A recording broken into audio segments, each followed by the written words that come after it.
What's up, guys? This is the Talk with Jay, and I am George. And I'm Jonathan. And today we are talking about disabilities in education, or rather, the experience of people with disabilities within the education system. So, who else to ask about their experience within it than Me, because I did public school all my life. exactly. And so we were speaking earlier, and you told me that you have went through the full New York City public school system, with the exception of pre-K, but you went to the elementary, middle, and high school. True. So I feel like you, more than anybody, could probably give us a very good idea of the experience, as well as give us a little advice for any children out there who might be following in your footsteps. So, with that, let me just jump right into it and ask my first question. So, just as we said, that you went through elementary, middle, high school. So, overall, how would you rate your educational experience? 7 out of 10. Mm-hmm. We'll get into that later on. All right. Mainly because of high school. Yeah, later on. Okay, so mainly because of high school, so then that'll kind of transition me to the next point then. So out of the three, or even if you can pin it down to even a grade, when was your favorite and why? Mainly 4th and 5th grade and all of my middle school experience. Mm-hmm. What about your middle school experience? Making friends, meeting people, Mm-hmm. like meeting people that I didn't even know existed. Uh-huh. Cause funnily enough, that's where I got introduced to like people of my culture, which I'm Guyanese. Mm-hmm. So there was more Guyanese people Mm. in middle school, Mm. which was quite cool, honestly. Yeah. No, absolutely. To be around people of your own culture, it really helps. I understand. I definitely do.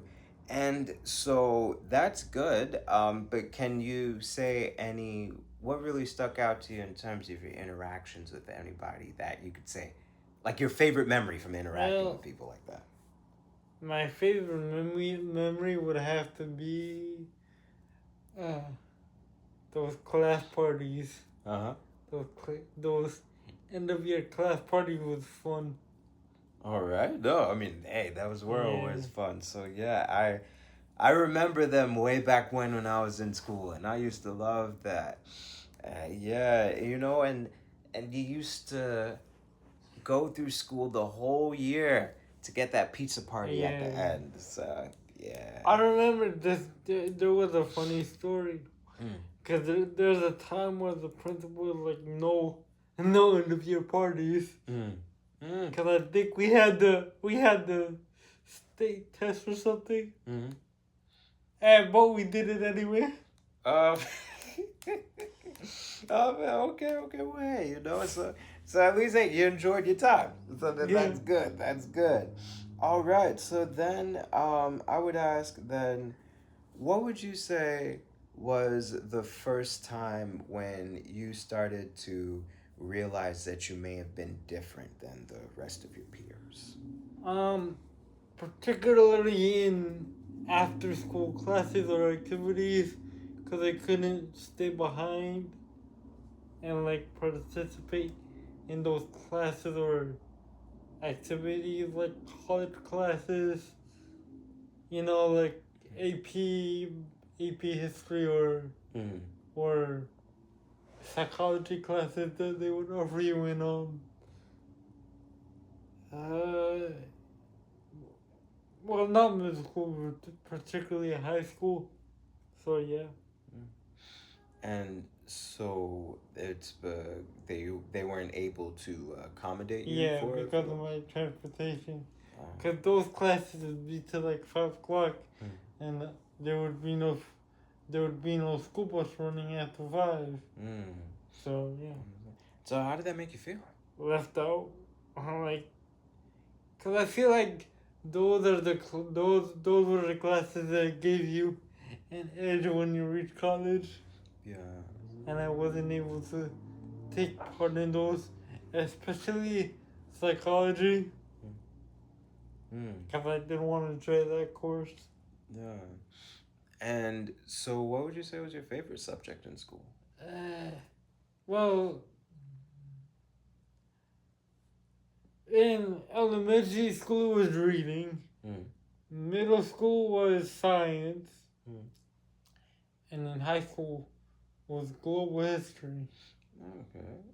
Well, those are all good subjects, but sorry to go back, but to bring it back to your experience, that you'd said that because of the transportation, they weren't necessarily able to accommodate you in regards to some of the extracurricular activities Yes, or even some of yeah. the college courses.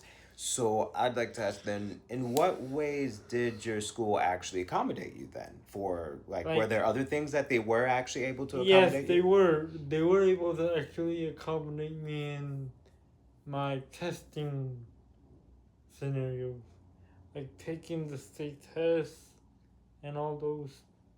Now, for those that don't know, an IEP is something when you enter the New York City public school system with a disability. It's something that it's like a life plan, but for school.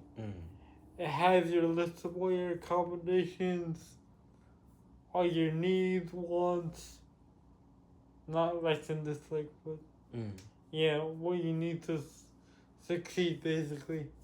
And that's the paper they have to follow until you graduate. And so you feel that they followed it pretty well?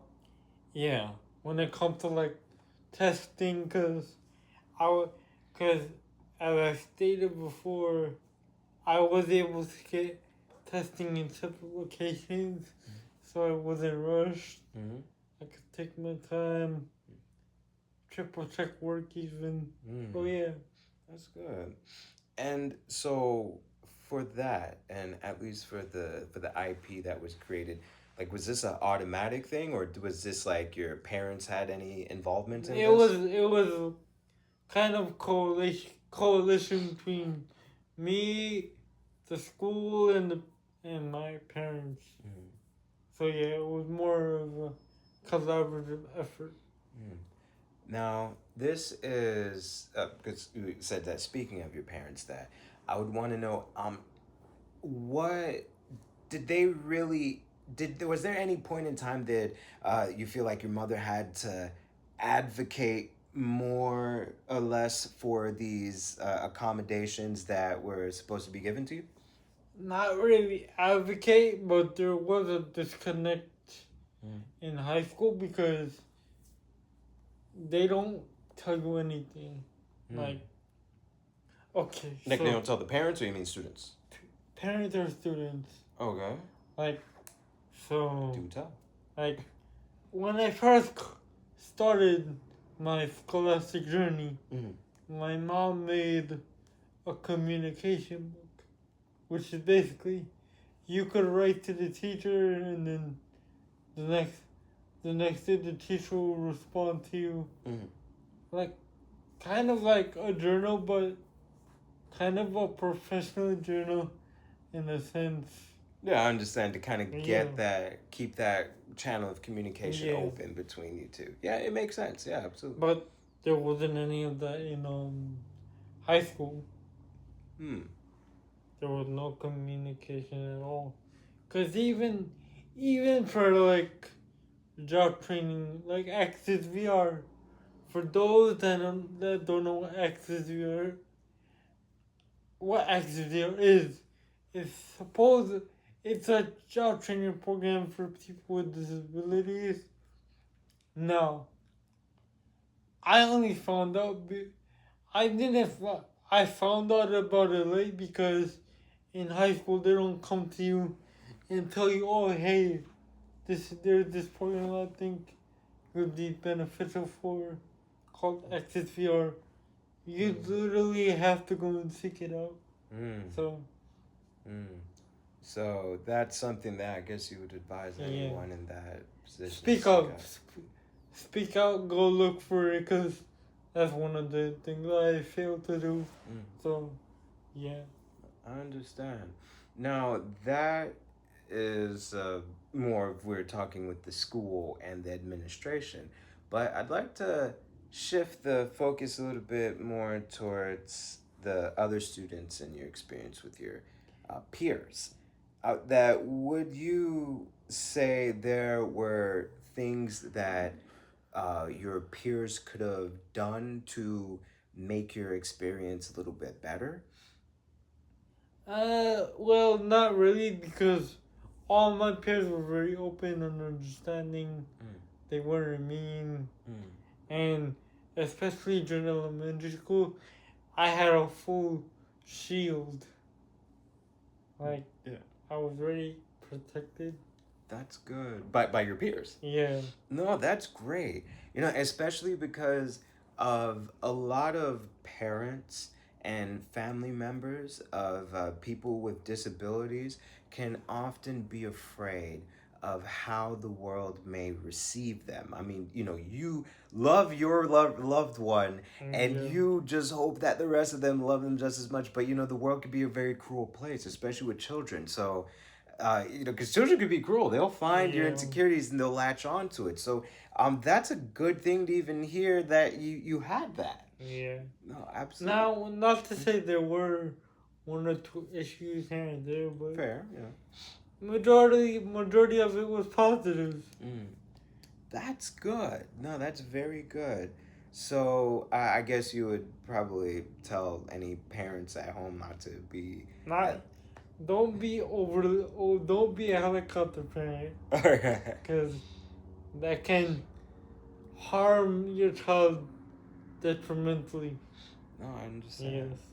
And so, well, I mean, since we're on the topic of this advice, what's some advice that you would have for any, well, I guess children, any students right now currently going through your experience, following your footsteps? I would say talk to people, make more connections, make even connection with your teachers, because they can help you. I remember one instance where I needed what do you call those letters? Were recommendation letters. And I actually got one from my earth science teacher. He was like, "Sure, I'll write you a recommendation letter." Nice. And yeah. Alright. So, no, that's great. So, that just seems like that's good advice, period. Get to know your teachers, have that line of communication open. Teachers especially, because you don't know if you have the same interests. Because I remember in high school, I had a U.S. history teacher. He may not look like it, but he was the biggest nerd. So yeah, no, that's cool. Hey, that's cool, because all that means is that is a teacher that is very passionate about the subject that they teach. So much about it that they want to share it with others. So I mean, hey, that's a beautiful thing. And it was funny because, especially he and I both had the same interests. We both like video games, and we both like wrestling. Yeah. That was pretty cool. All good stuff. So, well, I guess kind of bringing it towards the end, I'd like to know, do you have any other advice or any words that you'd like to share with anybody who may be watching at home? So maybe even anything I didn't even talk about or cover? So on top of making connections, just keep at it, because you'll succeed eventually. It may not look like it now, but you will. I mean, hey, I didn't think I was gonna get into college, but I did. Yeah. But that's a topic for another video. Absolutely.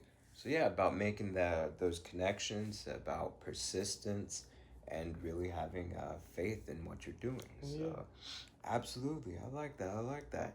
So, well, thanks for talking to us about that, and definitely, just as you said in another video, that your college experience, and really even beyond that, we'd like to learn a little bit about your experience, your transition into adulthood, and see maybe if you can, again, like I said, have some advice for any young people out there. Yeah. So, well, thank you all for watching this episode of The Talk with Jay. I know we did things a little bit differently, but I mean, hey, it's nice to switch it up every now and then. A variety is the spice of life. Exactly. So, of course, don't forget to like, share, and subscribe, comment, all that. Let everybody know about what we're doing here and join the community, join the movement. Yes. So, with that, peace. Peace. We Have out. a good one.